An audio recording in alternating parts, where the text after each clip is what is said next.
Assalamualaikum warahmatullahi wabarakatuh. Selamat datang di perkuliahan metode numerik.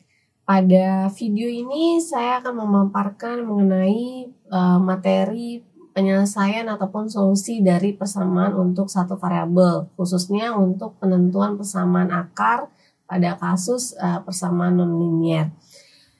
Baiklah, adapun metode yang akan dibahas dalam video ini antara lain yaitu metode bisection, metode Newton, dan juga metode fixed point.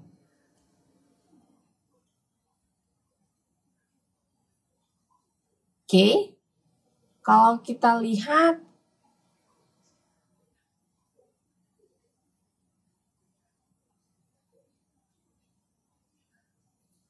untuk permasalahan penentuan akar persamaan, pada umumnya persamaan itu bentuknya nonlinier, yaitu dengan fx sama dengan 0, dan ini biasanya tidak mempunyai solusi yang bentuknya eksak. Nah, jika suatu bilangan real yang di mana R, misalkan R itu kita punya fr sama dengan 0, maka R ini akan disebut sebagai akar dari persamaan nonlinier untuk si fx. Nah, solusi dari persamaan nonlinier ini dapat ditentukan dengan beberapa metode iterasi, karena tadi kita ketahui bahwa sebenarnya dia tidak bisa mempunyai solusi yang eksak, ya, maka harus dilakukan dengan bentuk pendekatan atau numerik yang bisa digunakan dengan metode iterasi. Beberapa metode iterasi yang akan kita bahas pada sesi ini yaitu mengenai metode bisection, fixed point, dan juga metode Newton. Oke, pada video ini video pertama ini saya akan membahas mengenai metode bisection. Nah, apa itu metode bisection? Jadi sebenarnya kalau di dalam bidang computer science, ya, jadi kalau untuk metode bisection itu adalah metode yang berkaitan dengan terhadap konsep binary search. Nah, jadi kalau dilihat untuk metode bisection itu prinsipnya adalah ide awalnya itu membagi area menjadi n bagian, ya, kemudian nanti metode bisection ini membagi range menjadi dua bagian. Dari dua bagian ini nanti akan dipilih mana yang mengandung akar sebagai bagian yang, dan sedangkan bagian yang tidak mengandung akar itu akan dibuang, ya, intinya seperti itu. Nah, jadi konsepnya itu sebenarnya kalau di dalam binary search, itu kita akan membagi dua, ya, pencarian binary, namanya binary kan dua. Nah, kita akan menjadi kayak seperti membagi dua selang, kemudian kalau dia memenuhi suatu kondisi, misalkan FA kali FC-nya kecil dari 0, maka dia akan membentuk selang baru, ya, akan terpilih, sedangkan tidak, dia akan membentuk selang baru dan akan dibuang. Nah, begitu seterusnya. Nah, langkah-langkah metode bisection, jadi kalau bisa dilihat pada gambar satu ini, yaitu mengenai ilustrasi metode bisection. Untuk jika kita punya fungsi fx, ya, yang akan dicari itu nilai akarnya pada interval a, b. Pada interval a, b berdasarkan teorema nilai rata-rata, berdasarkan dari teorema nilai antara, di mana kalau terdapat suatu bilangan P di interval a, b, ya, ini mungkin udah belajar waktu di kalkulus 1, ya, maka Fp itu akan sama dengan 0, ya.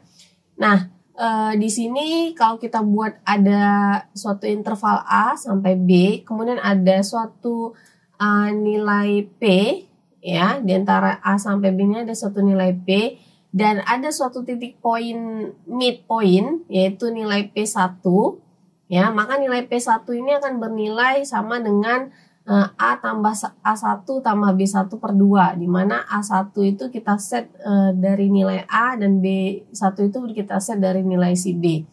Nah, metode ini akan membagi terus menjadi dua bagian, ya, jadi kalau misalnya P1, kemudian nanti terdapat A1, P1, dan B1, kemudian nanti antara A1 dan P1, misalkan P1 ini adalah si B2-nya, maka kita bagi lagi akan menjadi P2, kemudian nanti kalau misalkan P2 ini kita set menjadi suatu A3, maka A3 sampai B3 ini akan kita bagi lagi menjadi midpointnya itu P3. Jadi begitu langkah seterusnya ya. Jadi membagi menjadi dua bagian. Nah, kemudian jika nilai si FP1-nya sama dengan 0, maka P-nya sama dengan P1. Sedangkan untuk jika FP1-nya tidak sama dengan 0, ya, maka FP1 ini akan mempunyai tanda yang sama dengan si FA1 atau FB1. Dan jika keduanya ini antara si FP1 dan FA1 mempunyai tanda yang sama, maka kita katakan bahwa si P itu berada pada selang interval di P1, B1, ya. Maka kita bisa tulis si A2 itu jadi si P1, sedangkan si B2-nya jadi B1. Tapi kalau dia punya tanda yang berlawanan, maka P-nya anggota A1 P1 dan si A2-nya menjadi si A1 dan B2-nya menjadi si P1. Nah, ini algoritma keseluruhan dari si bisection ya untuk di dalam suatu penyelesaian program ya. Jadi inputnya itu yang harus kita lakukan inisiasinya itu adalah menentukan endpoint untuk si interval A, B. Kemudian kita kita tentukan juga berapa toleransinya. Ya, jadi kalau toleransinya ini seperti nilai relatif errornya, ya. Kemudian berapa jumlah maksimum iterasi yang mau kita buat, ya. Nah, outputnya apa? Yaitu adalah solusi aproksimasi untuk nilai si P, ya, untuk nilai si akarnya. Jadi yang pertama kita set langkah pertama itu kita set I-nya sama dengan 1 ya. Jadi iterasinya mulai dari 1. Kemudian nilai FA itu sama dengan si FA ya. Dan langkah kedua yaitu kita mulai melakukan proses looping di situ ya. Jadi kalau misalkan jadi di sini loopingnya bakalan berhenti untuk iterasinya kecil sama dengan N0, di mana N0 tadi kita sudah tentukan di awal input jumlah maksimum iterasinya mau dimasukin berapa.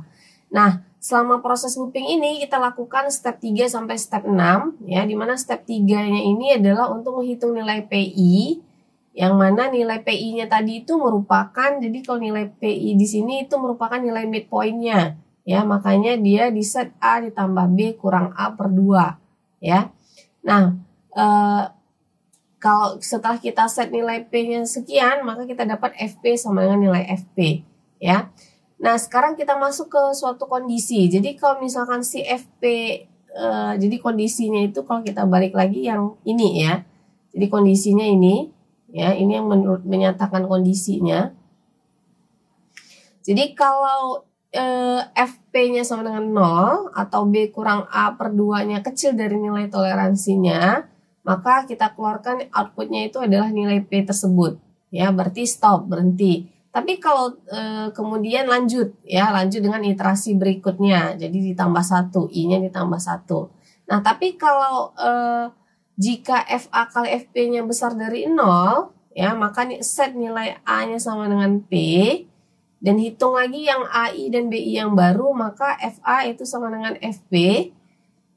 Jadi kalau begitu kemudian set B sama dengan P, dan tapi FA-nya tidak berubah ya, FA-nya tidak berubah. Jadi diulangi lagi jadi setelah set I sama dengan I tambah 1, diulangi lagi ya untuk iterasi berikutnya, misalkan iterasi kedua, ulangi lagi step 3 sampai 6.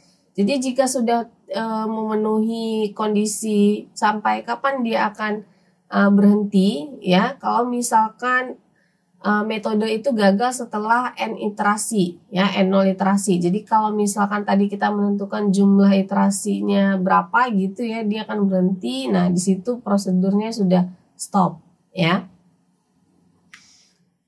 Oke. Nah, contoh di sini misalkan saya ambil fx sama dengan x pangkat 3 tambah 4x kuadrat kurang 10 sama dengan 0 ya, yang punya akar di 1,2 dan gunakan metode bisection untuk mengaproksimasi akar dengan tingkat akurasi paling sedikit 10 pangkat min 4 ya. Nah, untuk ini kalian bisa lihat nanti di buku burden di halaman 51 untuk tabel 2.1. Ingat, Di sini dia mengatakan bahwa mengaproksimasi dengan tingkatan akurasi dan paling sedikit 10 pangkat min 4. Berarti di sini yang dimaksud adalah nilai relatif errornya itu paling sedikit 10 pangkat min 4. Ya. Nah, kalau masih ingat nilai relatif error itu adalah kalau saya punya, jadi di sini maksudnya adalah nilai marga mutlak dari P, misalnya kurangi dengan P bintang, ya, dibagi P kecil dari 10 pangkat min 4, ya, paling sedikit. Oke.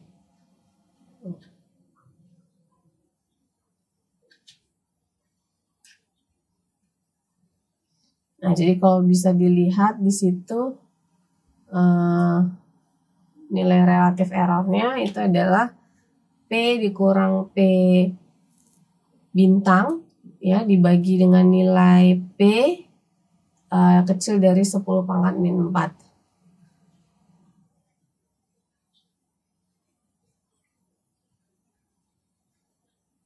Oke.